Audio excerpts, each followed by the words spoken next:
நல்லூர் ஆலய வீதி தடைகளை மீறி ஆலய வளாகத்திற்குள் இராணுவத்தினரின் கெப்ரக வாகனம் அத்துமீறி நுழைந்தமையினால் ஆலய வீதியில் சிறிது நேரம் பரபரப்பு ஏற்பட்டது. நல்லூர் ஆலய வருடாந்த மகோத்சவம் இன்று காலை கொடியேற்றத்தோடு ஆரம்பமாகியது. ஆலய மகோத்சவ திருவிழாக்களை முன்னிட்டு நேற்று முதல் எதிர்வரும் ஆகஸ்ட் 24ஆம் தேதி வரையில் நல்லூர் ஆலய சுற்று வீதி வாகன போக்குவரத்திற்கு தடை செய்யப்பட்டு மாற்று வீதிகள் ஊடாகவே வாகனங்கள் செல்ல பணிக்கப்பட்டுள்ளது.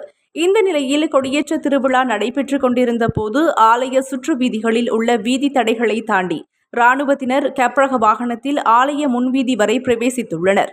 வீதி ஒழுங்கு நடவடிக்கைகளில் போலீசார் உள்ளிட்ட உத்தியோகத்தர்கள் கடமையில் இருக்கும் போது அவர்களது அறிவுறுத்தல்களை மீறி இராணுவத்தினர் அடாத்தாக ஆலய வீதிக்குள் உட்பிரவேசித்தமை ஆலயத்தில் கூடியிருந்த பக்தர்களுக்கு இடையில் கடும் விசனத்தை ஏற்படுத்தியுள்ளது.